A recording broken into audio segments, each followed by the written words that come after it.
Sejam muito bem-vindos a mais um episódio do Pastelaria Podcast, podcast oficial da Spectra. Aqui com vocês mais uma vez, Natan, ao meu lado, Maria. Tudo bem, Maria? Tudo certo. Eu não vou falar que você é minha parceira dentro e fora das gravações, porque eu acho que as pessoas já sabem ou deveriam saber. Se não sabem, é porque tá vendo pouco episódio.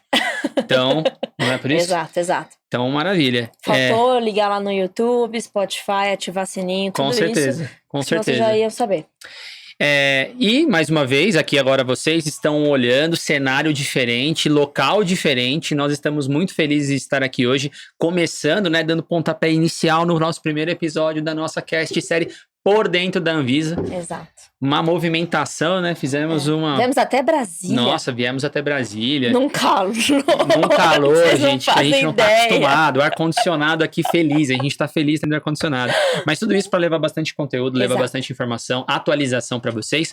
Então, aproveitando como a Maria falou, não deixa de se inscrever no canal, ativa o sininho para vocês receberem as notificações, deixa o seu like lá pra gente, mandem mensagens, comentários para interagir, porque é só assim que a gente sabe que o projeto está no caminho certo e também a gente consegue trazer outros assuntos para ajudar vocês no dia a dia a se manterem atualizados e resolver todos os seus problemas na prática. Então, tanto no YouTube quanto no Spotify, se vocês puderem dar uma força lá pra gente, certo? Certíssimo. E o que a gente vai começar o nosso primeiro episódio? A gente vai começar do começo. Nosso primeiro episódio, Exato. Então, começa a série com um overview da agenda regulatória da Anvisa para atualizar vocês do que vai acontecer em 2023, para todo mundo que está se preparando, ainda acabou o carnaval faz pouco tempo, né? Então o ano começou. O ano agora começou de fato. Então, quem que a gente trouxe para falar sobre... Começou tarde, mas começou. Mas sempre começa tarde, né? Começa depois do carnaval. É verdade, então, é verdade. Quem que a gente trouxe para falar sobre a agenda regulatória? Prazerzaço, como sempre, ter ele aqui na nossa mesa. Então Não é a primeira vez? Não é a primeira vez, ele já tá virando membro honorário. Da próxima vez ele já pode pagar um boleto, essas Exatamente, coisas, né? já vai começar a compartilhar com a gente os custos, né? Já tá virando sócio aqui. Viagem, inclusive.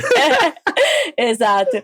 Então, quem vai trazer esse geralzão do que tá acontecendo, o que vai acontecer para esse ano e aí no futuro da Anvisa, que interfere diretamente com o nosso dia a dia, com certeza, é o Rafael Sanches Pereira, que é gerente da GQMed na Anvisa. Então, a gente vai falar aqui especificamente de medicamentos sintéticos, semissintéticos, e ele vai trazer um pouquinho de tudo que está acontecendo aí pra gente se preparar e sempre ficar ligado, certo? Certo. E, inclusive, antes de passar a palavra para você, Rafa, e te agradecer pela participação, esse episódio não vai ter o quem é o Rafa na Barraca do Pastel, porque vocês já devem saber quem é o Rafa na Barraca do Pastel. Se vocês não sabem, eu vou deixar o card aqui, ó, do Rafa. O Rafa já participou de um outro episódio, contou um pouco da história dele, da carreira dele, é muito legal, vale muito a pena quem não assistiu. E aí, portanto, a gente vai, né, já migrar diretamente para a informação. Ponto. Né? Exato. Então, Rafa, mais uma vez, muito obrigado. Obrigada, é um prazer ter você aqui. Esperamos que esse seja o segundo episódio de muitos outros que você vai participar. Já pode virar sócio, Rafa. Opa. Vai pagando as contas, a gente vai te mandando. Não sei com que tempo, mas obrigado. É por isso que a gente agradece ainda mais, que a gente sabe o caos que é a sua vida. Então, dedicar esse tempinho pra gente obrigado, é muito gratificante. Sempre um prazer, pessoal, estar aqui. Sempre um prazer conversar com vocês. Maria aí, nossa velha conhecida. Né? Exato, Rafa. Um pouco mais velha do que a gente gostaria de admitir. Mas desde antes da Anvisa. Exato, e a gente tá aí junto, falando de temas complexos. Exato. Né? Estamos aqui para falar da agenda. Claro, eu vou falar com o foco no que eu conheço. A agenda regulatória da Anvisa é muito grande. A agenda regulatória de medicamentos da Anvisa também é muito grande. E é sempre importante, a gente não tem a pretensão de falar tudo que vai acontecer na Anvisa, porque bem difícil. Acho que nem com bola de cristal daria, assim, seria realmente... E é dinâmico, né? Pode acontecer, exatamente. Daqui a pouco não mudou tudo, exatamente. Aquela coisa. Ainda em ano de mudança de governo, não deve ter mudança de diretor esse ano, mas é sempre uma aventura ali. Mas a gente tá aqui para falar do que deve acontecer, do que a gente acha e espera que aconteça. Vários temas. Aí... Sim. Eu até queria, antes da gente começar a falar de fato dos temas, uma curiosidade que me passou pela cabeça agora. Como que funciona a construção da agenda? Assim, óbvio, né? Vocês elaboram os temas e tudo mais, vocês vão fazer ali, mas como é que funciona de que entra no radar, colocar no radar, né, na pauta? Como é que funciona isso? Olha, é uma pergunta bem interessante. A agenda, ela começa com um quadriênio, né? Então tem um quadriênio da agenda. O setor regulado, enfim, a população podem participar. A Anvisa tem era uma gerência geral, agora é uma assessoria de regulação, a ASREG, e ela organiza, primeiro ela coleta junto à população temas que podem ser da agenda regulatória, e aí depois isso passa pelas áreas também. Então, por exemplo, se você acha que a RDC tal tem que ser revista, existe a oportunidade dentro do quadriênio para fazer essa contribuição. O quadriênio, se eu não me engano, o próximo, a coleta começa esse ano, porque o próximo quadriênio é 24, 27, né? Então a gente tem essa parte de coleta, passa para dentro da Anvisa, os diretores têm a parte estratégica, né? Então eles decidem ali o que é mais importante do ponto de vista deles, as áreas contribuem também, e aí se coloca uma agenda. É importante também a gente lembrar que a Anvisa tem uma meta estratégica, algumas metas estratégicas, né? Entre elas está o cumprimento da agenda regulatória. A ideia é que um determinado número de projetos, de normas que a Anvisa faz, esteja previsto na agenda regulatória. Então, a Anvisa, claro, pode fazer normas fora da agenda, mas existe uma meta de que uma tal quantidade de normas tenha sido prevista na agenda. A ideia é justamente para que as pessoas não sejam pegas de surpresa, né? Que a Anvisa do nada resolva fazer uma norma sobre tal. Claro que tem uma margem, que imagina uma pandemia e eu não posso fazer uma norma relacionada à pandemia por conta da agenda. Não é assim que funciona. Temas urgentes, tem fast track, né? Mas a Anvisa constrói a agenda, tem uma parte de inicial ali que a população no geral pode contribuir, constrói a agenda pro quadriênio e aí durante os anos a gente vai atualizando essa agenda. Então, a cada trimestre, mais ou menos, a gente tem algumas janelas. Como é que está essa norma, em que etapa que está, começou, não começou, está em consulta pública.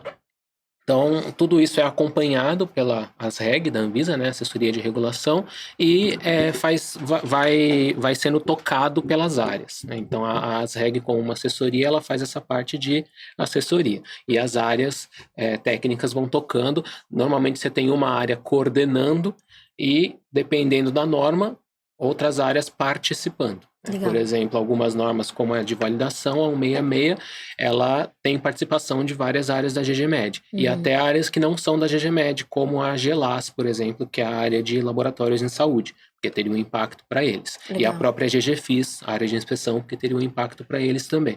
Outras que são mais de nicho específico, como a RDC 53, por exemplo, elas são tocadas muitas vezes por uma área só, com uma participação pequena das outras. A 53, por exemplo, tem uma participação maior da GQMed, alguma da GCF, por conta da parte de qualificação de impurezas, e outras áreas ali são consultadas eventualmente, como a GMESP, a GPBio, para verificar se o escopo tá bom, se querem incluir algum produto dentro da área delas. Legal. Ô, Rafa, e falando um pouquinho da agenda e do fato da Anvisa ser membro do ICH, isso está incorporado na agenda também? Entra para dentro da agenda ou é algo à parte, assim? Sim, entra. A Anvisa, dentro do ICH, a ideia é que a Anvisa adote os guias ICH. Só que o como e o quando acabam ficando a cargo da agência reguladora, né? O ICH ele não manda e nem se propõe a mandar em nenhuma agência. Ele dá as diretrizes e aí cada agência, dentro da sua estratégia, adota os guias conforme o seu cronograma.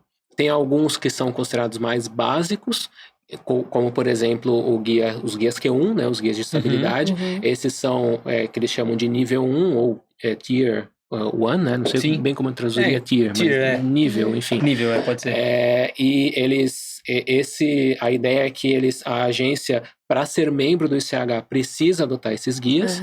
Outros que são níveis maiores, que a ideia é que as agências adotem todos, mas o ICH sabe, tem consciência que alguns são mais fáceis, outros são mais difíceis. Sim. Aí a adoção de um guia ICH, ela tem um processo um pouco mais facilitado em relação a uma norma que não é ICH. Passa pela agenda, passa pela consulta pública em geral, né? A Anvisa pode dispensar consulta pública mediante alguns critérios. Por exemplo, se for uma norma para emergência, aí pode dispensar consulta pública. Mas as normas em geral, inclusive as ICH, passam por consulta pública, tem a análise de impacto regulatório ou a avaliação de resultado regulatório, né? Então a análise de impacto regulatório é o antes de eu propor uma norma, eu tenho que explicar e procurar discutir por que essa norma tem que existir, né? Então a ideia não é que a Anvisa ou qualquer agência seja uma fábrica de normas, vamos fazer isso, fazer isso, fazer isso. Antes disso eu tenho que discutir, no âmbito de análise de impacto regulatório, se eu não tenho outras opções. Porque a regulação, criar uma regra, é a opção mais enérgica. Está entre as mais enérgicas, digamos assim. Eu posso fazer outras coisas antes. Exato. Eu posso fazer um acordo, eu posso fazer um guia, eu posso não fazer nada, decidir que esse é um tema que não precisa regulado. Tudo isso tem que ser levantado, né? Inclusive não fazer nada.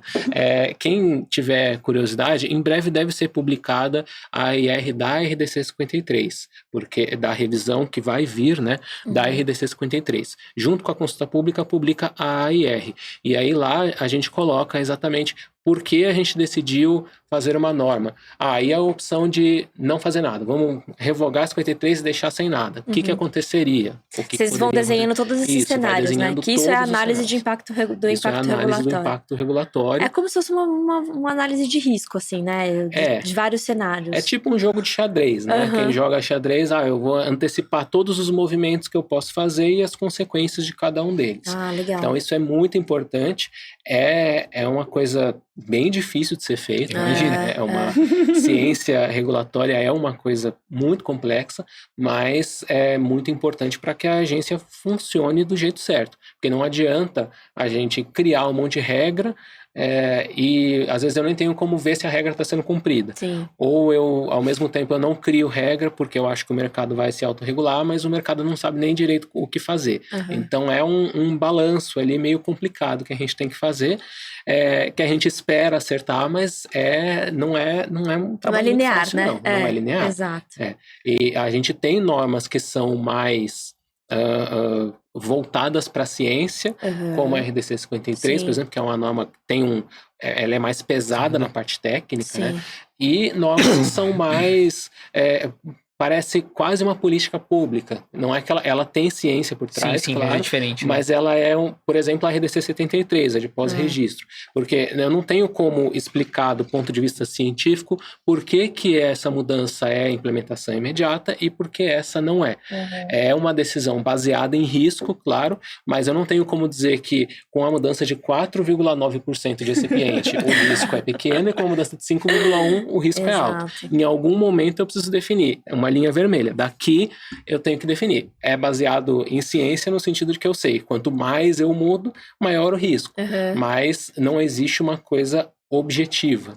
Legal. Então, tem normas com essa característica mais científica, que são muitas vezes oriundas do próprio ICH, né? Porque o ICH é um fórum muito científico, e normas que são mais de comportamento da casa, como, de certa forma, a própria RDC 73, a de pós-registro, que ela vai dizer, muitas vezes, o quão conservadora ou quão liberal, entre aspas, é a agência.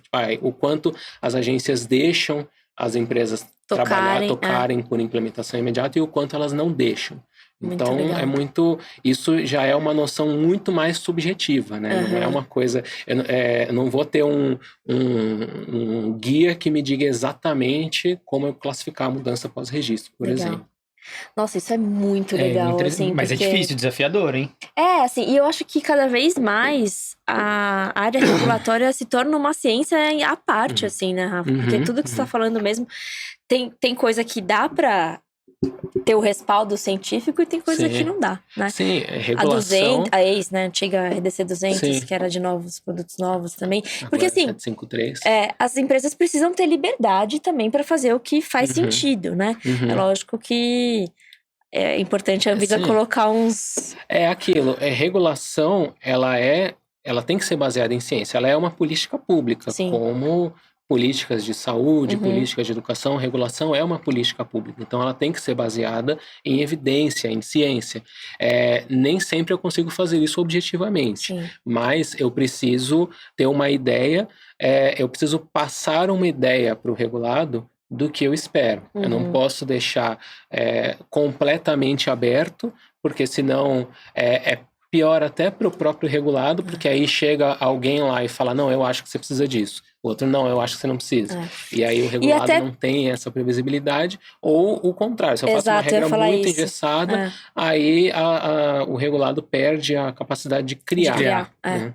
Então Exato. E outra que um balanço difícil. E eu acho que tem um trabalho muito grande, se você fizer fechada, você tem que talvez pensar em todas as hipóteses possíveis e as Sim. impossíveis. Então, e que a gente não justificar sabe. tudo que não É, faz sentido, isso. né? Enfim. E aí é complicado. E acho que tem outro ponto também, Rafa, que quando você coloca algumas regras, até para você fiscalizar isso e monitorar isso fica mais fácil, porque de Sim. alguma forma você harmoniza o conhecimento ali, alinha as expectativas do que a Uhum. Anvisa espera que seja feito e o que as empresas de fato precisam fazer, né? Sim, é o chamado enforcement, né? Eu preciso, quando eu crio uma regra, o ideal é que eu tenha condições de fazer a regra ser cumprida. Exato. Senão a regra não serve para nada. Exato.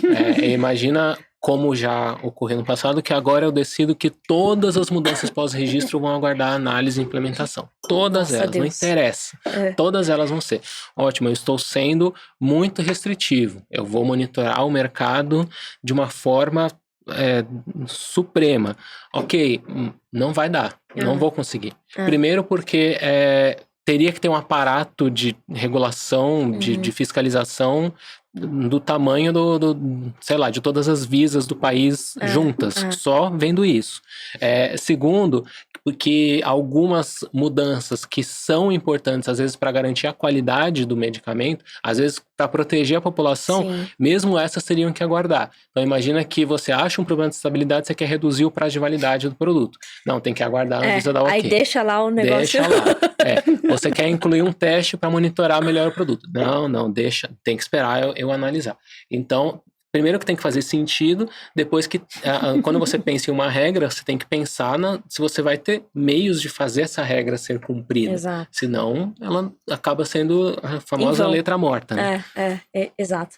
Nós já começamos com um aulão aqui, gente, né? Não e aí eu acho que agora Dos bastidores. Chegou a hora da gente falar sobre a agenda mesmo, né? Uhum. Se você puder dar um overview do que a gente tá falando da agenda de 2023, para depois a gente começar a entrar nas especificidades. Se a gente conseguir, né? Porque eu sei que a agenda vamos lá. é longa, Então, vamos ver. A gente vai tentar pincelar algumas coisas, então, né? Exato. Essa é a agenda de criança no fim do ano que preencheu todas as páginas. Exatamente. Mas, vamos lá, a gente, primeiro falando do ECH, né, a Anvisa tem ainda a implementação de alguns guias importantes do ECH para fazer, como o próprio guia Q2 na sua segunda revisão, guia Q14, onde isso viria na revisão da RDC 166 e provavelmente em algum outro instrumento regulatório, talvez um guia à parte, para falar sobre a parte de desenvolvimento analítico, porque o guia Q2 fala sobre validação. O guia Q14, ele já não é exatamente sobre validação, ele está mais com o pé no desenvolvimento analítico, né? Então, e desenvolvimento é uma coisa que às vezes não funciona muito bem eu criar regra para ele, mas é delicado. É diretriz, né? Eu acho que são guias mesmo. Guia no sentido porque RDC da Anvisa, ela é lei, né? Em tese, ela gera a obrigação de você fazer ou deixar de fazer alguma coisa. Um guia já é uma recomendação. Então, a gente tem a RDC 166, a gente tem a RDC 53, que acho que é a primeira foninho, aí, né? A gente está esperando a diretoria aprovar a consulta pública, deve ser publicada a consulta pública em breve, essa já deve sair esse mês ou no próximo, enfim. Essa daí a gente vai ter episódio disso, hein? Então, fiquem ligadas, exato. Esperamos que quando vocês estejam assistindo, a consulta pública já esteja rolando, inclusive. Muito bom. Então, a RDC 53 deve ser a primeira. A 166, a gente depende ainda de uma finalização do grupo do ICH, que a nossa ideia é a gente não quer correr risco de colocar uma coisa em consulta pública para depois mudar pós-consulta pública. Então, a gente está um pouco dependendo dos avanços no grupo ICH, no caso de revisão do Q2 e criação do Q14. A gente tem a própria RDC agora 753 e RDC 73, que foram alteradas, mas não foi alterada a parte de qualidade, foi alterada a parte de eficácia e segurança, todas as provas relacionadas à classificação de medicamentos, medicamento inovador. Isso já foi discutido e já veio na 753, mas existe uma segunda parte, que é a parte da qualidade, onde vão entrar principalmente as organizações dos documentos que são submetidos à Anvisa, né?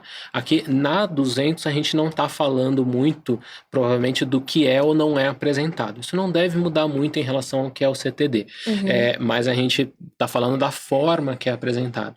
Então, hoje, a RDC 200 de registro, ou a RDC 753, eu falo da 200 porque, embora a 753 esteja vigente, em geral, a gente está analisando registros da 200. Exato, então, a 200 para a gente é um pouco mais em casa ainda. Mas, na parte de qualidade, tanto faz. Qualquer uma das duas, ela tem uma organização própria, que é diferente do CTD.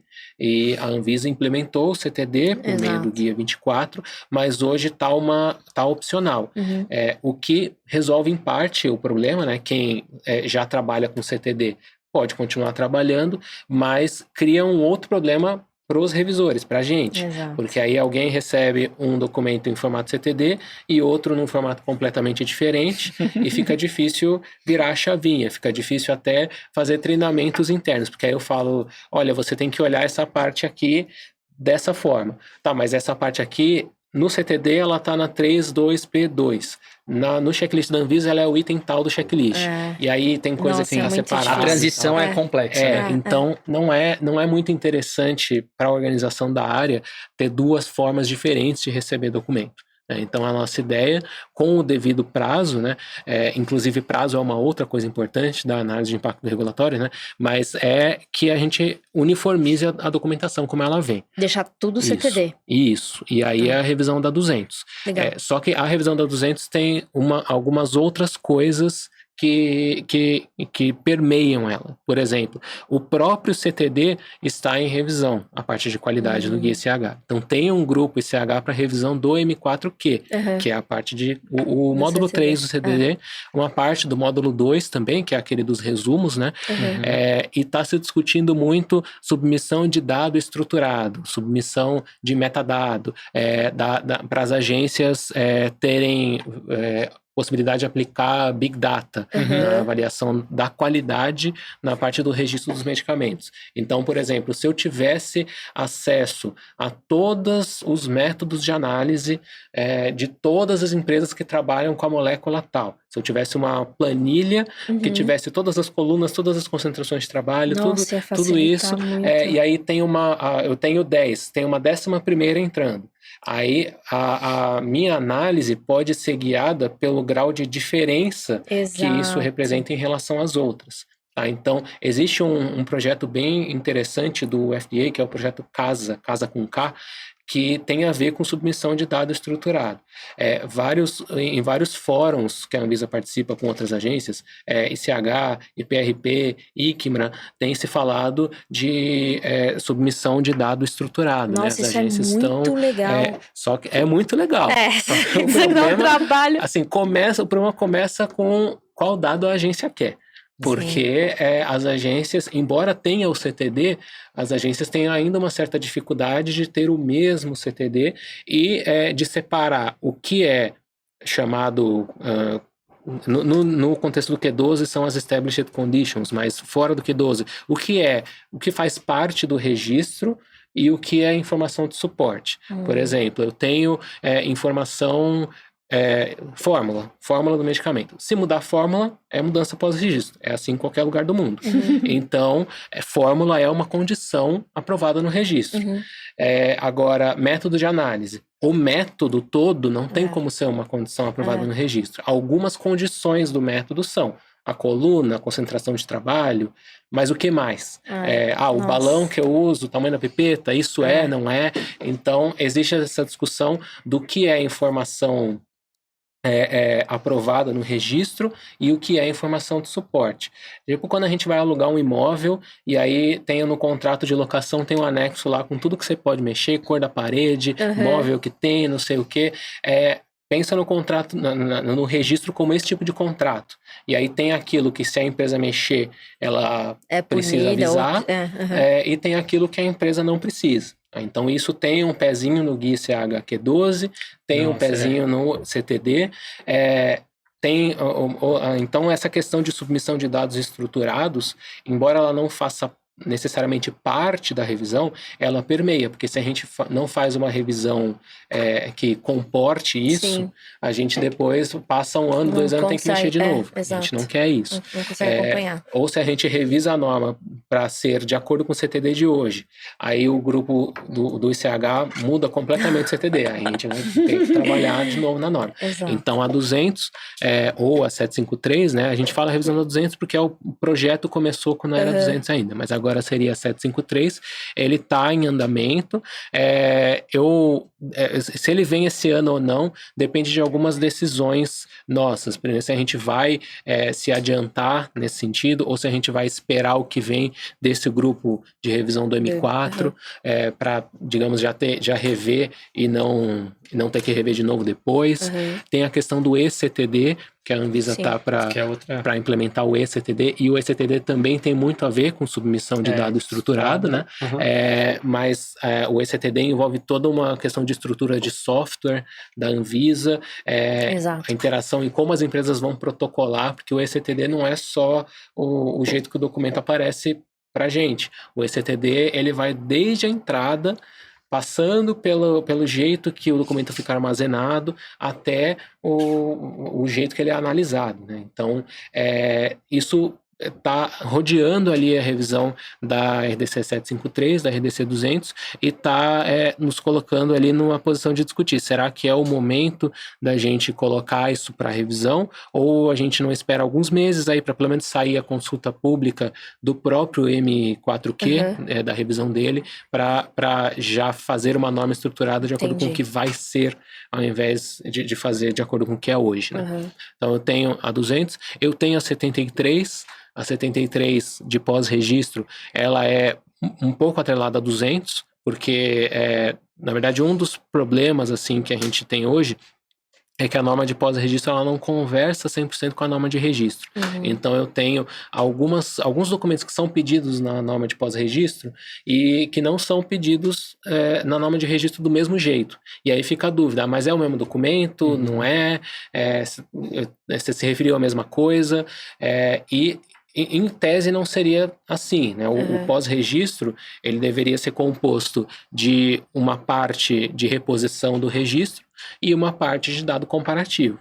Então, o pós-registro, digamos que eu estou querendo mudar a fórmula. O que eu vou mandar? Pensando em CTD, eu vou mandar o 32P4 de novo, controle de qualidade dos recipientes, pelo menos dos novos recipientes. Eu vou mandar 32P2, parte de desenvolvimento, porque vai envolver provavelmente o desenvolvimento de método de solução, de método analítico, a parte de perfil de degradação. P5, porque validação analítica, mas eu não vou mandar todo o módulo 3 de novo.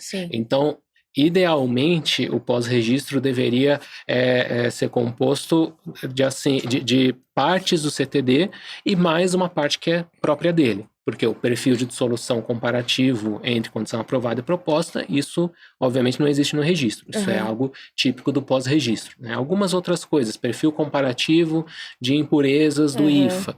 Isso é típico do pós-registro, né? Então, a revisão da 73, ela está um pouco ligada à da própria 753, mas ela tem algumas decisões próprias.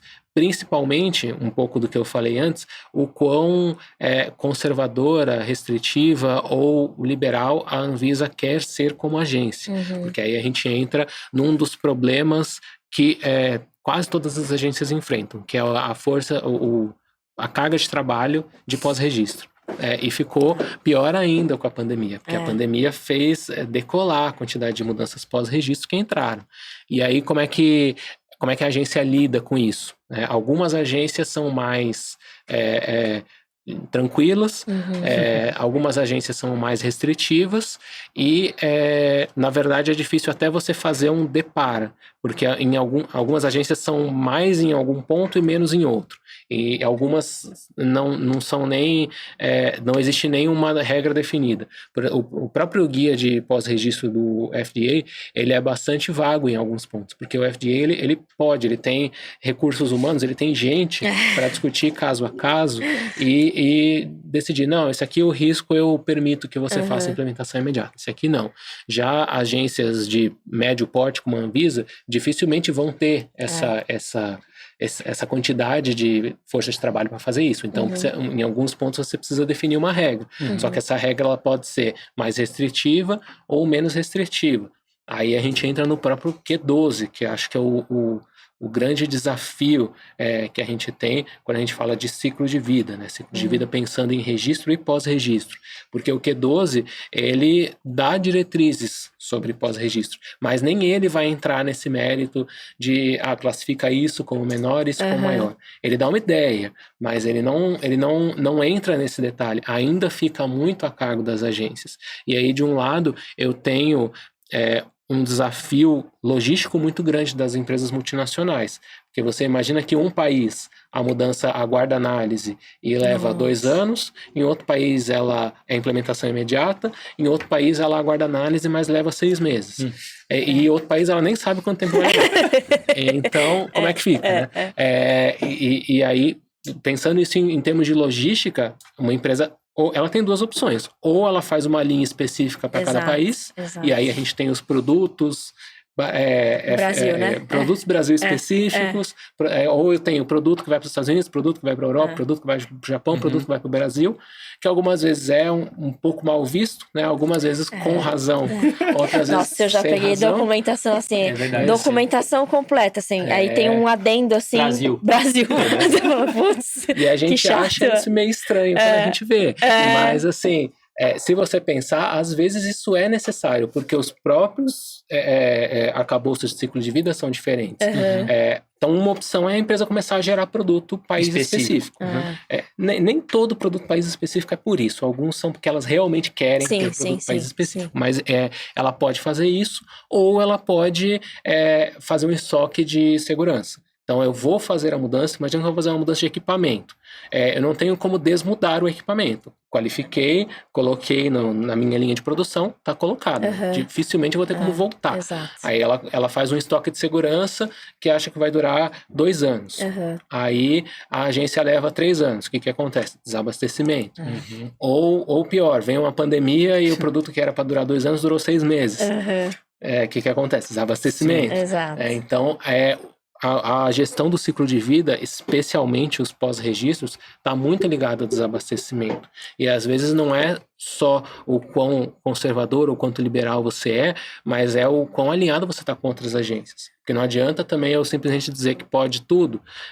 Eu vou abrir uma porta de uma coisa que talvez a gente não possa controlar e o problema vai continuar existindo. Porque se a mudança não é harmonizada entre as agências, as empresas multinacionais vão ter esse problema sempre.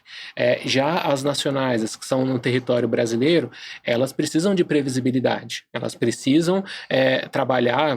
Quem investe no produto não quer precisar discutir com a agência caso a caso tudo que ele vai fazer. Ele quer no máximo possível uma regra que seja pronta ali. Eu preciso fazer isso e pronto. Principalmente para mudança pós-registro, que é uma coisa que está associada à melhoria do produto, muitas vezes, ou às vezes a aumentar a margem de lucro. Ou muitas vezes a abrir uma nova planta industrial. Esse é bem comum. A empresa quer abrir uma nova planta, comprou uma planta X, nenhum empresário quer comprar uma planta industrial, que é uma coisa extremamente cara, para deixar parado esperando a aprovação regulatória. Não vai acontecer, né? Então é muito importante a gente ter essa noção. Na hora que ele comprar a planta, o ideal é que ele já saiba exatamente o que ele tem que fazer, como ele tem que fazer, e aí quem quer fazer do jeito certo precisa conseguir fazer do jeito certo. Exato. E quem não quer fazer do jeito certo precisa ser punido por não estar fazendo do jeito certo. Então, pós-registro é um desafio bem grande. Como eu disse, tem sido um desafio para todas as agências. Mesmo agências que historicamente não tinham problema com pós-registro, começaram a ter com a pandemia. Você teve um salto de mudanças. Por quê? Todos os países têm interdependência em relação a fabricante de IFA. Né? O Brasil depende muito de fabricantes estrangeiros. Sim. Não é diferente em outros países.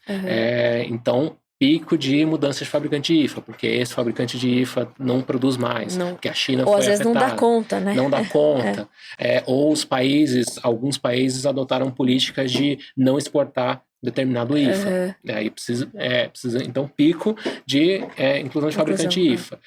Um filtro esterilizante começou a faltar porque está sendo usado na vacina, e a vacina de Covid está sendo produzida em níveis nunca antes vistos.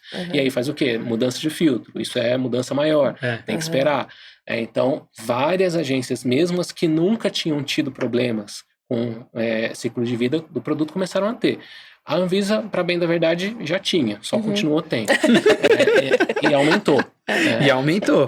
Mas é interessante você falar isso, porque às vezes as pessoas que trabalham com isso não têm a visão bem ampla do jeito que você está falando. Qual é o impacto disso, de fato, numa cadeia inteira, né? Então, quando a gente pensa num filtro, você fala, nossa, mas... Putz. Não, e essa interdependência de agências, né? Porque às vezes a gente se limita muito ao nosso cenário aqui, quando na verdade uma regulamentação não pode só pensar no nosso cenário. Afinal de contas, a gente tá num... A regulamentação tem que pensar em todo mundo, e esse é o grande desafio, porque como é que eu faço uma regra de pós-registro que, ao mesmo tempo, dê regras claras para quem quer saber exatamente o que tem que fazer, para o empresário que quer investir numa nova planta industrial, mas quer saber quanto tempo vai levar, que tipo de documento ele vai ter que gerar, mas ao mesmo tempo eu dou flexibilidade para poder aceitar a abordagem de uma empresa lá de fora que já discutiu com outra agência e precisa. Então é um desafio muito grande. O Q12 veio com algumas tentativas, algumas ferramentas para ajudar. Uma delas é o Post Approval Change Management Plan, né, o PACMP. Aqui no Brasil a gente traduziu como PGMP, Protocolo de Gerenciamento de Mudanças Pós-Registro, que é, por exemplo, para a ideia do filtro. Se você vai trocar um filtro na sua linha de produção, provavelmente você vai trocar para vários produtos. Só que pensando como pós-registro, é um pós-registro para cada produto. Se você vai fazer isso para 20 produtos, são 20 pós-registros. E são 20 pós-registros que você vai ter que gerar provas específicas. Então você vai ter que validar o processo de produção, dependendo da mudança você vai ter que gerar relatório de estabilidade. Você vai ter que fazer, normalmente não é o caso para estéreo, mas vai ter que fazer perfil de solução. Isso tem um timeline, você não vai conseguir entrar com as 20 mudanças tudo junto, porque você tem que produzir o lote piloto e não dá. E aí a dificuldade muitas vezes é que você entra com 20 mudanças. Uma é aprovada, é analisada e aprovada direto. Outra entra em exigência. Outra tem duas exigências. Doideira, né? Só que é aquilo, você troca o filtro talvez ainda dê, mas se você pensar em algum equipamento da linha, você troca ou não troca. Não tem como você manter os dois.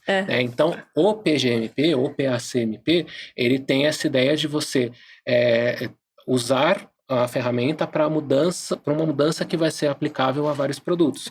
Então você discute antes de trocar o filtro, antes sequer de fabricar um lote piloto, você faz uma avaliação de risco e você pode pleitear uma redução do risco. Então uma mudança que aguardaria análise, mediante essa discussão, ela pode ser diminuída. Então essa é uma das ferramentas do Q12. Essa que a Anvisa já trouxe na RDC 690. Mas voltando a falar da 73, ela tem que ser incorporada na regra de pós-registro. Hoje ela está numa norma separada, mas ela tem que ser incorporada. Essa ainda é um pouco mais fácil, porque ela é mais tangível para a gente. Mas o Guia Q12 tem outras. Ele tem o conceito das Established Conditions, das condições estabelecidas, né? Que seria as condições que são aprovadas no registro. E, especialmente, ele tem a possibilidade de trocar established conditions. Então, eu tenho determinadas condições que são aprovadas no registro, mas a empresa pode, por exemplo, pela linha do QBD, pela abordagem de QBD, fazer um DOE, gerar uma grande quantidade de dados e tirar da established condition, por exemplo, a coluna que ela usa no HPLC. Então, significa na prática que ela pode usar qualquer coluna que ela testou sem já. fazer pós-registro. Então, diferente do PGMP, que a mudança ela pode sofrer um downgrade, mas ela ainda é uma mudança, no conceito das ECs, né, das Established Conditions, ela deixa de ser uma mudança pós-registro. E aí a gente tem um impacto, assim, para as empresas multinacionais isso é muito importante, porque às vezes a gente nem pensa, mas imagina a quantidade de taxa que ela tem que pagar para fazer uma mudança. Se ela tem o produto em 90 países, ela paga 90 taxas, cada uma de um jeito. Então, para ela, isso pode ser um problema. Legal. E isso é visto também, muitas vezes, como uma barreira para a inovação. Porque a empresa, para que ela vai inovar? Para pagar taxa 90 vezes em vários países? Não vai. Aí a gente tem, por isso ainda, muitos medicamentos de referência, medicamentos que a gente conhece, marcas famosas, que são processos de produção extremamente antiquados. Porque ela não tem incentivo para mudar. O pós-registro, se ela faz mudança pós-registro, em geral as agências veem mais como trabalho, como oportunidade. Tipo, lá vem você, eu tenho 1.400 petições, vem você com mais uma aqui, cara, meu Deus. Não vou mexer em nada. Não, deixa assim. Então, tem isso, tem a questão da taxa, né? Então, essa flexibilidade que o Q12 previu, ela é bem interessante, bem desafiadora também, porque aí a próxima pergunta mas qual a quantidade de dado que precisa? Como vai ser essa abordagem? Exato. Eu particularmente acredito que o PGMP, ele é bastante aplicável para vários produtos, tanto que nesse tempo que ele foi lançado, ele já tem sido muito usado por muitas empresas nacionais, que já entenderam a ferramenta e a estão utilizando. Já esse conceito de ECs, ele pode ser usado, mas ele vai ser usado por um grupo menor, porque é uma quantidade de dado que envolve um custo. Exato. E dificilmente vai se pagar para um produto com uma margem de lucro pequena, por exemplo. Você sabe que eu vivi um pouco dessa discussão quando a gente começou a tentar pensar em QBD, né, no Axê na época. Mas assim, eu fico pensando, eu acho que é lógico, é o que você falou. Para você fazer um QBD de um produto, ele de fato ele precisa valer a pena. Então, acho que já existe essa análise prévia para ver o quanto que você vai de fato investir. Eu lembro do desenvolvimento analítico, assim, em pânico pela quantidade de amostra que ia ter. Né? Só que eu falava, gente, mas se você fizer um mas tem planejamento fatorial resumido. Sem contar a chance de você chegar para a agência apresentar isso e a agência falar, não, mas você devia testar mais esses 5 aqui. Exato. Então, nossa, mas é um medo, né, das empresas e um medo dessa transformação, porque eu acho que essa é uma transformação muito grande, né? Você pensar em fazer algo em que você vai testar muitas condições, né? Definir lá o seu design space, aquela coisa toda bonita, é muito disruptivo e eu vejo que acho que não foi incorporado muito bem aqui ainda, porque tá doendo bem. O conceito de QBD já foi bastante usado e incorporado, mas ele geralmente é usado de uma forma pontual. Sim. Tipo, para essa condição muito específica, eu vou usar o conceito de QBD. Mas um produto completamente desenvolvido por QBD é uma coisa muito mais difícil de se ver. Exato. Tem, mas é muito mais difícil de se ver. Eu acredito que nem vai ter tanto num curto prazo pela questão de custo. Acaba sendo um custo de desenvolvimento tão alto que dificilmente vai se pagar para um genérico comum. Isso que eu ia falar. Talvez para um genérico de alto custo, talvez. Mas para um genérico comum, eu posso estar errado ou posso ser superado por tecnologias futuras aí. Tomara. Mas hoje eu acho que então esse conceito do Q12 ele ainda acredito que vai ser mais aplicado a alguns nichos. Legal. Mas eu tenho outro conceito muito interessante do Q12, que é o PLCM. Product Lifecycle Management Document. Ele não sei porque eles não colocaram PLCMD. Eu tava esperando. Eu falei, o document vem. Não tem. Esse tipo um resumo do produto. É um resumo de todas as condições aprovadas no registro do produto. Ele é muito importante para uma interação registro e inspeção, no sentido de a inspeção vai fazer uma inspeção de BPF, ou uma inspeção de fiscalização. Ela quer saber qual é a condição aprovada desse produto. Esse documento serviria para isso. Ou para o chamado Reliance também. Eu quero saber se esse produto que está aqui sendo pedido na Anvisa é o mesmo que está aprovado no FDA. Se eu tivesse um documento de 2, 3 páginas que me resumisse tudo que o FDA aprovou, seria excelente. Eu conseguiria saber isso muito fácil. A gente está discutindo isso, né? Hoje em dia, o Reliance. O Reliance é um ponto bem importante da agenda regulatória também, né? Traduziu como confiança regulatória, que é uma ideia de uma agência confiar na análise da outra. Então, como se ela, em vez de analisar todos os documentos, ela analisa a análise da outra. Então, ela pega o relatório de análise, vê se cumpre, se tem lá todas as informações que ela precisa, complementa com informações que eventualmente que não tenha, com a documentação que a empresa enviou e toma a sua decisão. Então, é uma confiança regulatória baseada em outra agência. Uma das grandes dificuldades é justamente saber se a gente está partindo do mesmo ponto. Porque às vezes as empresas, por vários motivos, submetem documentos diferentes. E aí como é que eu vou simplesmente confiar que é o mesmo documento? Eu preciso de uma base. Então o PLCM do Q12 seria essa comprovação, né? Uma boa ideia para isso. E voltando naquela questão de dado estruturado, que poderia fazer parte do PLCM também, então o Q12, a 73, né, que eu estava falando, ela tem o impacto lá de registro da 753, mas ela tem todos esses impactos do Q12. Porque o lugar onde tudo isso deveria estar é na norma de pós-registro. Só que para colocar isso na norma de pós-registro, eu tenho todos esses conceitos a serem incorporados. E eu tenho questões até mais complexas. A interação com a inspeção. O Q12 fala muito de interação reviewer, né, que seria quem analisa o registro, o pós-registro, e o inspector, que é aquele que vai na empresa. Não necessariamente ele está falando do inspetor de BPF, ele pode estar falando de um outro tipo de inspeção, mas tem essa necessidade de interação. E isso é um pouco difícil, assim, tem que mudar um pouco a cultura de dentro da Anvisa, porque hoje ainda é muito dividido em caixinhas. Mas essa interação para o Q12 funcionar, ela tem que estar muito bem atrelada. E se tem essa interação dentro da Anvisa, tem que ter essa interação dentro da empresa também. Porque aí a gente está falando de alguém do regulatório que trabalha com registro, que tem que saber exatamente como o operador de produção está fazendo o seu produto. E isso é um pouco distante da nossa realidade hoje, né? É muito engraçado isso, né? Porque a gente vai pra frente, depois vai pra trás e vai readequando, né? Então a gente cria, sei lá, um modelo fordiano para poder ser muito produtivo. Aí agora, calma aí, não dá mais, a gente precisa dar uma juntada aqui em tudo. E volta, enfim. Mas eu acho que no final a integração é muito importante, porque eu às vezes eu fico pensando, meu Deus, como é que vocês são capazes de avaliar um dossiê, sei lá, que seja de registro ou pós-registro? Você tem que saber tudo de tudo. Né? E aí você já esbarra na questão na questão porque aí não dá.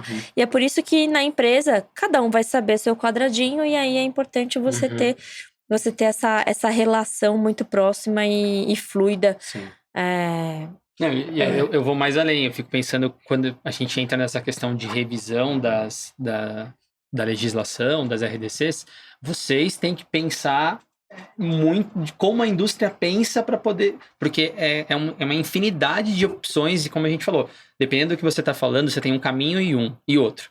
Só que do nada vai surgir um terceiro aí no meio, porque vai acontecer alguma coisa. E vocês têm que pensar, apesar das caixinhas serem diferentes, vocês têm o papel de, na verdade, unificar tudo isso no pensamento e entender o que fazer aqui, o que fazer aqui. Eu acho, assim, a gente pode ficar conversando, acho que mais umas 3 horas aqui com o Rafa, porque é muito complexo. É muita coisa. Muito complexo, é muita coisa. É muita coisa.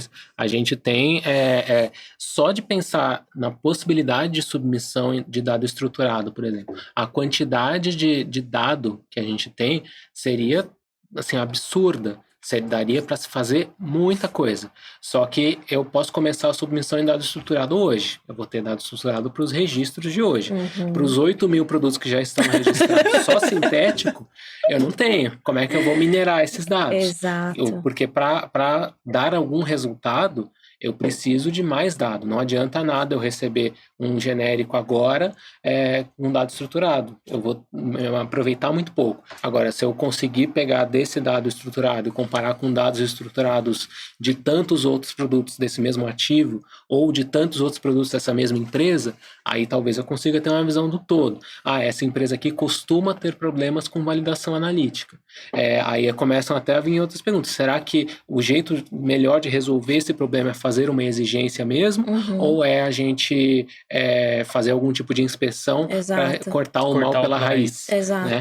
E aí entra num outro item da agenda regulatória, que na verdade está em consulta pública, a CP 1136, que é a das possibilidades de otimização da análise. Porque a nossa análise, ela é bastante focada na documentação como um todo. E entra um pouco no que você falou, Maria, a questão de a gente tem que saber tudo de tudo. Só que saber tudo de tudo é impossível. E ainda mais, por mais que a nossa força de trabalho seja muito boa, as pessoas que trabalham na Anvisa, os especialistas que analisam o registro são muito bons, muito inteligentes, mas são pessoas que o mais novo tá lá há 9 anos. Tá ficando cansado. Cansa, Exato. porque é um trabalho cansativo. Ai, Brasil, vamos abrir esse concurso. Pelo amor Fora de Deus. isso. A gente tá matando cachorro a grito lá, gente. Tá difícil. Mas o negócio é que a pessoa cansa, a pessoa não tem como saber de tudo, e eu tenho que ter algum tipo de base e de chamado accountability, né, de ter uma responsabilidade. Se der problema, a culpa é de quem? Porque é muito fácil você dizer que, não, vocês têm que fazer não precisa se debruçar nisso daí, isso aí não tem risco e tal. Tá, mas se der problema, a culpa é de quem? É da empresa, é da Anvisa, é de quem? Né? Porque hoje é algo compartilhado, né? É compartilhado até a página 2. Porque quando dá um problema, por exemplo, um recolhimento. Deu um recolhimento. Qual a primeira defesa que a empresa vai fazer? Não, mas estava aprovado na Anvisa. Mas assim, é natural, é óbvio. Ninguém me avisou. Tá aprovado. Mesmo que seja uma questão que não tinha como se prever. Imagina se é uma questão que poderia se prever. Né? Porque quando a gente fala das nitrosaminas, por exemplo, é um conhecimento novo, uma coisa que, tudo bem, talvez não se tinha esse conhecimento antes. Agora, imagina que eu tenho um determinado problema que passou pela revisão, não foi detectado, chegou na ponta e teve que tomar uma medida enérgica como um recolhimento. A culpa é de quem? O problema vai ser para quem? Então é bem complicado, e aí a gente precisa assumir medidas de simplificação, sim, no sentido da gente saber o que a gente está fazendo e não fazer a mais que o necessário, mas a gente precisa ter bases para isso. Né? E aí a consulta pública, eu recomendo que vejam, porque ela é bem interessante. Ela tem 3 ferramentas. Ela tem um guia produto específico, com a ideia de você publicar o caminho das pedras. Então imagina um produto que a Anvisa está cansada de analisar. Um produto que já tem 15 registrados. A Anvisa já analisou 15 produtos desse. A Anvisa tem um monte de dado. Eu posso antecipar para as empresas quais vão ser os principais problemas de impurezas, qual é o processo de produção que dá mais certo, em termos gerais, claro, mas eu posso antecipar várias coisas. E aí a ideia do guia produto específico eu dou a forma fácil de você fazer para esse produto especificamente, e aí, se você fizer dessa forma, eu não preciso me preocupar com tais coisas. Por exemplo, se você me monitorar, se você usar um método determinado, eu não preciso me preocupar tanto com validação analítica. Talvez eu possa analisar um resumo da sua validação. Essa é uma possibilidade. Outra é a inspeção de pré-qualificação. A ideia é de eu ir na empresa e aí uma inspeção temática, no sentido de eu quero saber como você, empresa, faz validação analítica. Então, quero saber se você está tomando as decisões certas. Eu vou lá e aí eu vou analisar um determinado número de validações e eu vou começar a te perguntar: por que você usou essa faixa aqui de linearidade? Por que você fez a seletividade dessa forma? Por que você calculou pureza de pico? Por que você adotou esse critério para calcular pureza de pico? Por que você usou precisão desse jeito? E aí, baseado nisso, eu consigo qualificar uma empresa. Você qualifica uma área da empresa. E aí eu posso dizer, em você, eu sei que você faz validação direito. Então eu não preciso olhar a sua validação do mesmo jeito que a validação do cara que entrou muito legal. E nesse caso, a empresa vai ter que se preocupar, por exemplo, em continuar treinando seus próprios colaboradores. Porque se ela... Você tem que manter o nível de excelência. Exatamente. E eu acho que com certeza deve ter medidas de controle para você não sair desse... E é uma forma de você recompensar quem faz o certo. Exato. E não recompensar quem faz o errado. Né? Porque dependendo da forma que a gente faz alguma simplificação, a gente acaba recompensando todo mundo, até quem está fazendo errado. Agora, se eu tenho, como você disse, mecanismos de verificação são extremamente importantes. Eu preciso saber que a empresa faz o certo e eu preciso depois, de alguma forma, monitorar se ela continua fazendo certo. Mas aí eu tenho formas de fazer isso. A gente pode incorporar...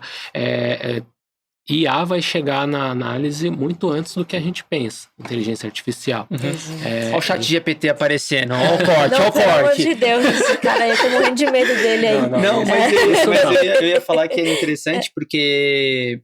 No final até facilita para vocês, né? Uma hora que você diminui a quantidade. E para a empresa também é muito. Imagina o monte de papel que você tem. Quanto de informação, né? Que você analisa, né?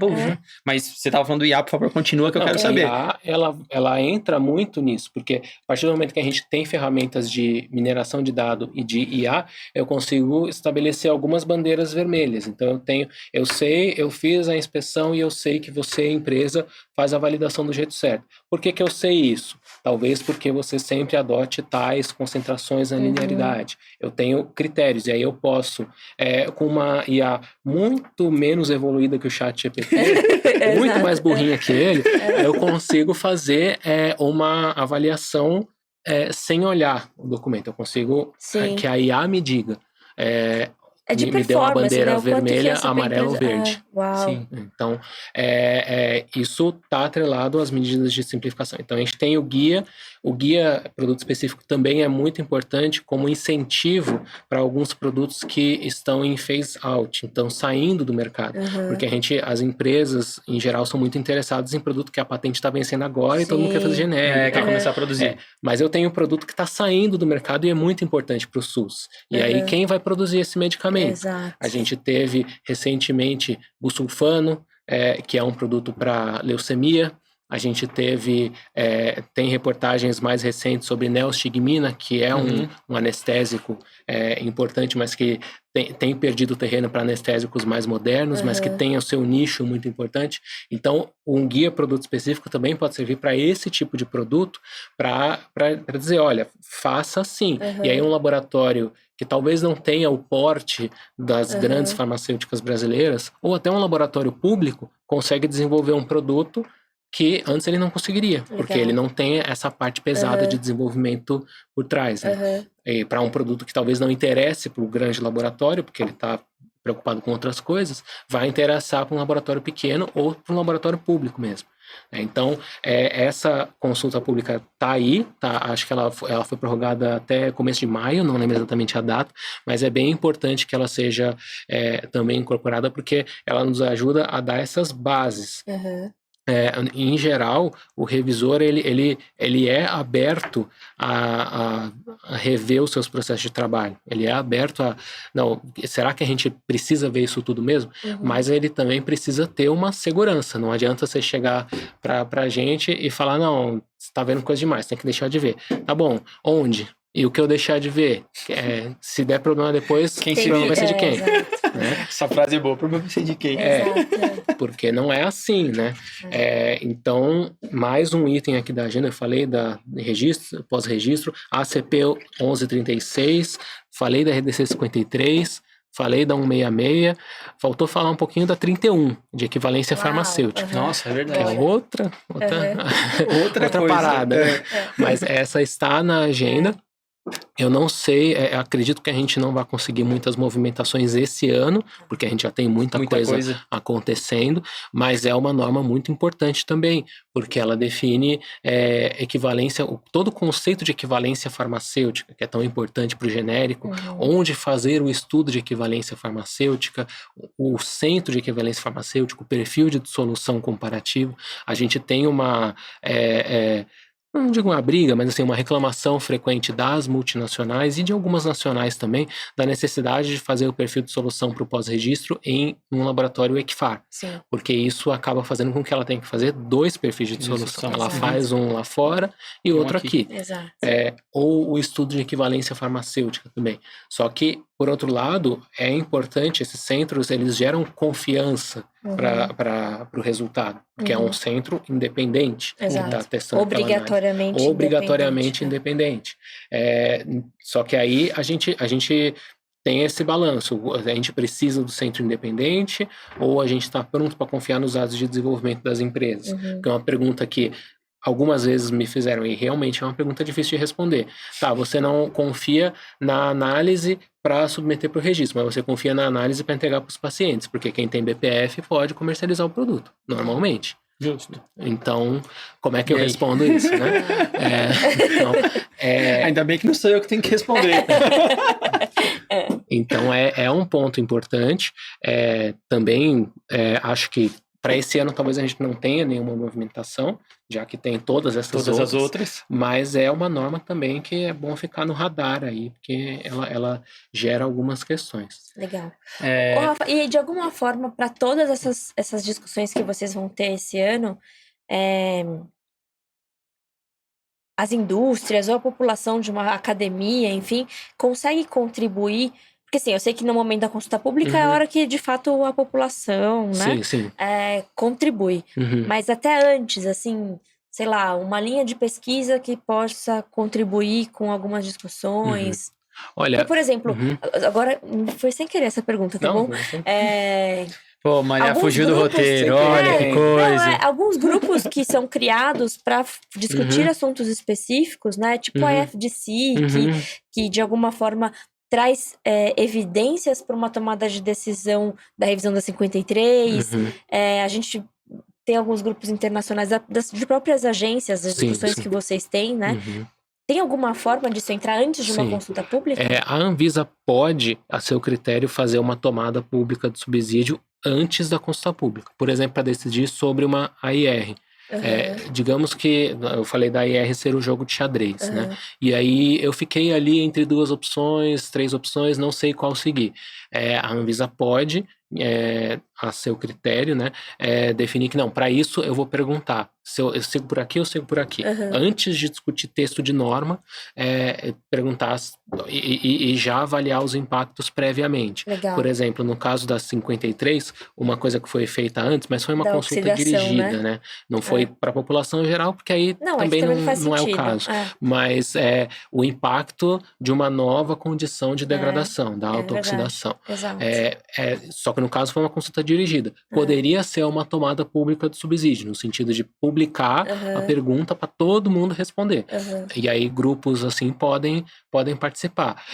A Anvisa também pode fazer consultas dirigidas. Por exemplo, na questão talvez de submissão de dado estruturado, talvez seja interessante fazer uma consulta dirigida, porque é muito difícil em alguns pontos eu definir o que é dado de registro, o que não é. Principalmente para produto chamado legado, produto antigo. Porque para o produto que entra hoje, beleza, basicamente qualquer coisa que eu disser que é dado de registro, a empresa me dá, ela está conhecendo o produto hoje. E para o produto que foi registrado na década de 70, que a empresa não tem essa rastreabilidade. Então é muito... e esse tipo de discussão, existem ferramentas para isso, em especial a tomada pública de subsídio ou uma consulta dirigida, e que podem ser feitas antes da consulta pública. Legal. Né? E elas podem auxiliar bastante. Em geral, para guia incorporado do ICH, como a 166, por exemplo, isso não vai ser muito necessário, porque já vai ser, digamos que ele já vai vir um pouco mais avançado. Já está estruturado, né? É só incorporar. Sim. Mas para algumas, por exemplo, a própria 31, pode ser interessante tomar alguns subsídios antes. Exato. A Anvisa amadureceu bastante em termos de análise de impacto regulatório, a ponto de ter essas ferramentas, né? E de conseguir, com maturidade, perguntar antes, temos essas opções aqui. Agora, o que vocês acham? A Anvisa ela não está vinculada à decisão, no sentido de que se todo mundo disser que acha melhor que não tenha uma norma de produto de degradação, mas a Anvisa, de forma motivada, entender que precisa ter mesmo assim, ela pode, claro, fazer isso. Mas um exemplo bem interessante de uma grande análise de impacto regulatório que foi feita foi na área de alimentos, da rotulagem de alimentos. Foi feito todo um movimento, porque isso impacta muito na população diretamente, né? Sobre modelos, sobre por que a Anvisa está tomando essa decisão do jeito que está. Não impede a Anvisa de tomar pancada, né? De qualquer jeito.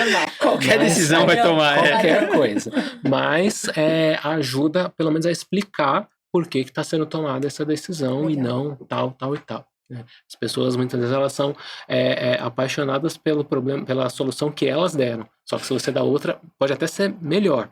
Não quer é saber, bom. Né? Mas isso acontece e essa seria uma forma de participação bem interessante. Muito bom. Nossa, eu ia falar que é muito bom quando você vem e a gente fala sobre os assuntos dessa forma, apesar de que dá para entrar em específicos, mas a gente falou de modo geral, porque você dá muito exemplo de raciocínio que muitas vezes as pessoas não fazem ideia, e eu sou uma delas. E por sorte eu não tenho que tomar a decisão que o Rafa tem que tomar na vida. E aí a gente podia ficar falando assim horas e horas. E aí eu vou pedir pra gente, já encaminhando pro final para não ficar muito extenso, a gente tinha um monte de informação aqui na pauta, o Rafa sempre ele sempre nos surpreende ainda, a gente trazendo... não consegue nem fazer pergunta, porque não, e é muito bom, a gente combina e ele fala tudo. Não, é muito bom, porque isso ajuda bastante a deixar claro de modo prático, isso que é o que causa a transformação das pessoas entenderem. Mas eu vou pedir pra Maria escolher, a gente pensou em algumas RDCs, você tem alguma coisa específica de alguma que a gente não falou que você gostaria de trazer esse contexto, trazer alguma informação da validação, da 166, da 53. Acho que ele falou bastante da 166. Eu ia falar pra você só não pedir a 53, porque a gente já vai ter um episódio explicando assim, ó, muito detalhado, não, foi muito legal. Mas estabilidade mexe em alguma coisa? Acho que se você tinha... A estabilidade, os guias Q1 começou um grupo de revisão agora. Então, não deve, para esse ano... extremamente improvável, mas quando houver uma revisão dos próprios guias Q1, pode ser que a 318 precise. Legal. Mas aí tem que ver o foco que vai ser. Né? Ela é mais recente e ela não acho que ela, assim, eu não consigo levantar nenhum tipo de problema específico. O problema, se é que é um problema que ela tem, os guias Q1 também tem, que é a quantidade de lotes fixado em 3. Clássico! Número de lotes é um plus pra qualquer coisa. A gente vem discutindo isso muito, inclusive, com alguns clientes, assim, nossa, é muito complexo. Como vão resolver isso, aí eu não sei. Porque aí entra numa... Assim, 3 lotes, eu não sei de onde tiraram que 3 lotes tá bom. Não sei. A gente levantou algumas informações sobre isso, contextos das guerras, das épocas militares. A gente chegou a gente chegou num racional de explicar o porquê que surgiu esse número 3 cabalístico, mas surgiu porque 2 é pouco e 4 é muito. Acho que tem a ver com filho também, talvez. É tipo estatística, né? Com 3 dá pra maioria fazer. Tem a ver com filho, tem a ver com filho. 2 é pouco, 4 é demais, então vamos no 3 aqui que tá bom também. Hoje em dia tá louco, 3 filhos. Quem consegue bancar? Assim, tem muita coisa para discutir nos guias Q1, né? As chamadas, o conceito de Lean Stability, as estabilidades super aceleradas, tudo isso.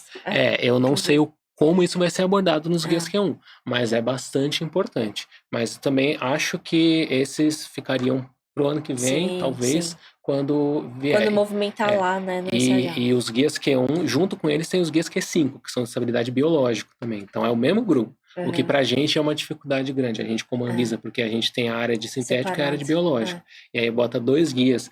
E estabilidade é muito diferente de sintético e biológico. E aí bota os 2 guias juntos, a gente vai ter uma dificuldade. Mas, é isso aí. Mas a gente que lute. Você tem mais alguma pra querer... curiosidade para saber? Eu teria só uma última pergunta que a gente até colocou aqui, pincelou um pouquinho, mas é para saber, para fechar, né? A relação de vocês com as agências internacionais. Como isso tem acontecido, como as informações têm sido trocadas, principalmente aqui dando exemplo, né, de nitrosamina, que é a coisa que está acontecendo muito. Sim. Como é que tem sido isso para vocês, a experiência da Anvisa dentro do ICH e tudo mais agora? Olha, tem vários fóruns, né, que a Anvisa participa de discussão contra as agências, cada um com um tom diferente. A gente tem, por exemplo, o ICMRA, ICMRA, Nossa, que eu não sei como cérebro pronuncia. grava muita sigla, número. Não, Rafa é bom.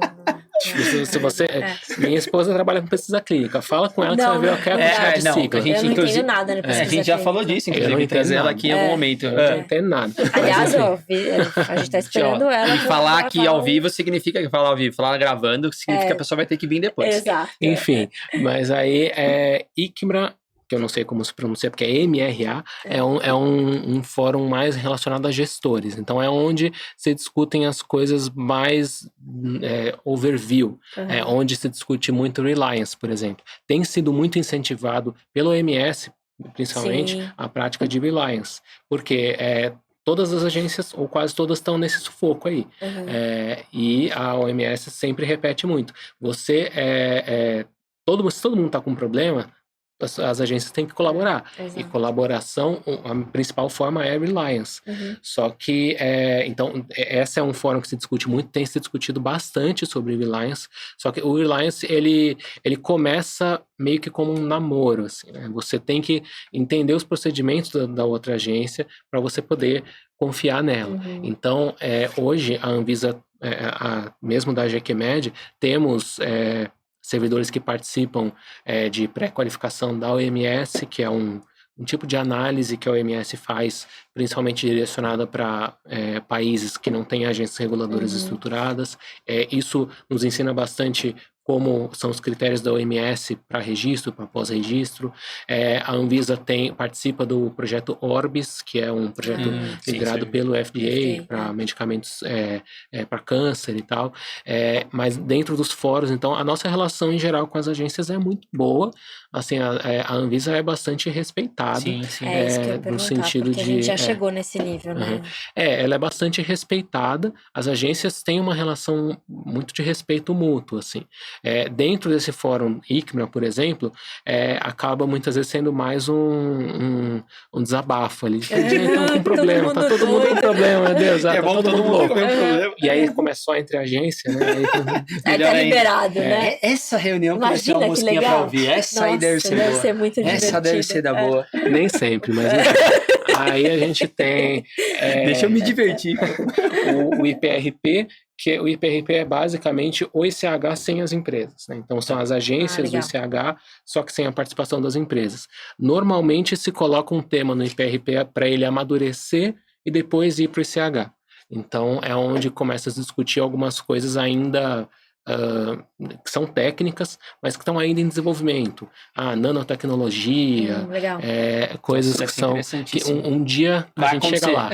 Mas ainda... O próprio ICH, ele está com um excesso de temas, né? O ICH está com uma certa dificuldade de criar novos guias, porque quando você vai numa reunião do ICH, tá difícil... A pauta deve ser enorme. Não, e o hotel que tem que ser o tamanho do estádio, né? Para conseguir comportar todos aqueles grupos. Fecha a Disney, né, inteira. O próprio ICH está começando a precisar realmente priorizar e restringir temas. Então, algumas vezes o tema é levado para o IPRP para ser discutido entre as agências, para depois amadurecer e ir para o ICH. Então, a gente tem no âmbito do IPRP, a gente tem no âmbito do ICMRA, a gente tem bilateral, a gente tem algumas relações bilaterais bem interessantes com o FDA, por exemplo, dentro do projeto Orbis, o Health Canada também, né, a agência canadense, a agência australiana, recentemente a gente teve uma reunião com eles para ver como eles fazem reliance, para a gente poder...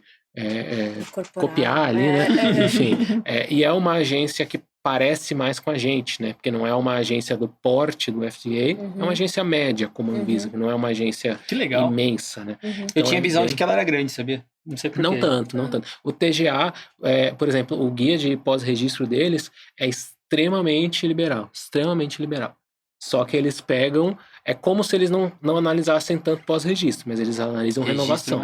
Renovação. Que aí, beleza, você faz o que você quiser. Mas na hora que eu pegar a sua renovação, o bicho pega. Tem que estar bem feito. Tem que estar bem feito.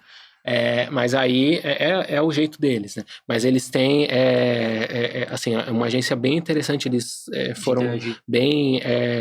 a dificuldade que a Anvisa tem, às vezes, é com a língua, né? Não, assim, falar inglês, beleza, tudo até bem. Vai, mas o problema são os documentos. Porque, beleza, para eu pegar a Reliance do TGA, que faz documentos em inglês, ok, eu consigo, mas o Reliance, o ideal é que ele seja uma via de duas mãos. Como é que ele vai pegar meus documentos? Sim.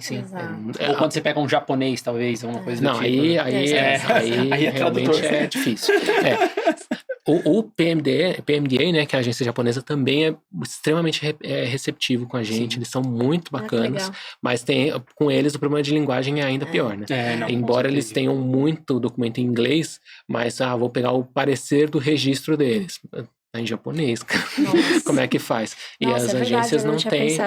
E as agências não têm, assim, força de trabalho sobrando para ficar traduzindo. No caso da Anvisa, os nossos pareceres, relatórios de análise são em português, obviamente. A gente tá no Brasil, a gente escreve coisas em português. Só que a agência pode rely, né, pode fazer reliance a partir de documentos do FDA. Mas, como eu disse, o ideal é que seja de duas mãos. Como é que o FDA vai fazer da Anvisa? A Anvisa vai ter que escrever em inglês. Mas como a Anvisa vai escrever em inglês? Vai ter que traduzir do português, porque eu não posso, como servidor público brasileiro, eu não posso emitir um documento em inglês. Eu tenho que emitir em português. E aí tem essa dificuldade de linguagem até para avançar com esses temas de reliance. Então tem a dificuldade que eu falei lá atrás de ter certeza que o produto é o mesmo, mas a relação com as agências ela é muito boa, no geral, assim, de muito respeito mútuo e assim, muito acolhimento, né, no sentido de eles ouvem a gente ouve eles e tal. Procedimentos, cada vez a gente está entendendo mais, mas tem essa dificuldade. E o Reliance, ele pode ser unilateral, mas ser unilateral gera dois problemas, na verdade. O primeiro é a questão é a mesma coisa que você aceitar o visto do americano para o Brasil sem o americano aceitar, sem os Estados Unidos aceitar o visto brasileiro para lá. Você pode fazer isso? Pode. Mas aí você cedeu qualquer chance de negociação. Porque você não tem a reciprocidade. O outro problema é porque qualquer coisa que a agência tenha que fazer para te ajudar com o Reliance, ela não vai fazer, porque ela tem mais o que fazer. Então, se você tiver uma dúvida sobre o relatório de análise dela, ela não vai parar para te responder. Por mais bem intencionados que eles sejam, eles têm mais o que fazer. Agora, por isso que o ideal é o Reliance ser uma via de duas mãos, porque aí, quando eles precisam, a gente atende, e quando a gente precisa, eles atendem.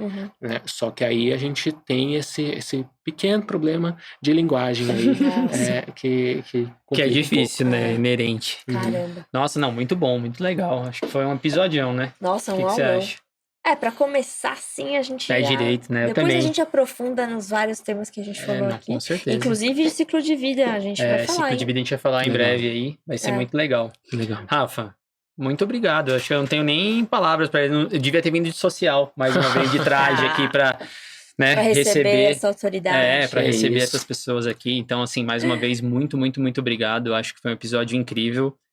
Muita informação bacana. Tenho certeza que as pessoas também gostaram. Exato. Você quer agradecer o Rafa? Eu quero agradecer o Rafa. A gente trouxe uma lembrancinha para os nossos... que isso, gente. Para os nossos não. convidados, Rafa. A gente trouxe direto de São Paulo. Nossa. Essa foi trampo que veio na mão mesmo. Exatamente. Mas espero que você... Não é uma pizza, né? Não. Espero que não. Faz falta pizza de São Paulo, mas tudo bem. Da próxima eu vou pensar nisso. Vamos pensar nisso. Eu vou trazer congelada, a gente faz... Tem que esquentar. Aí estraga, né? Não pode. Tem que trazer congelada tem que trazer pronta. Não, a gente vai ter que ver um jeito, então, de trazer isso aí, viabilizar isso aí. Exato. Rafa, muito obrigada. Obrigada, é sempre muito bom estar com você. Obrigado. Acho que deu uma ideia bem, bem ampla, mas com muitas curiosidades aí, porque a gente fica na nossa caixinha, às vezes, aí não sabe esse trabalho todo que vocês têm. Então, nossos canais estão sempre abertos para vocês também trazerem as oportunidades, o que a gente pode discutir, enfim, para contribuir também com tudo que vocês estão fazendo aí. Legal, eu agradeço. Muito obrigado aí pelo convite. Tô aberto a outros aí. Eu falo pra caramba, como vocês com sabem. certeza. O boleto, hein, Rafa? A próxima já vai com o boleto. Mas a gente tá à disposição aí. É sempre um prazer. Obrigada. É sempre um prazer. Obrigado. Obrigada, Então, galera, eu tenho certeza que vocês vão gostar do episódio.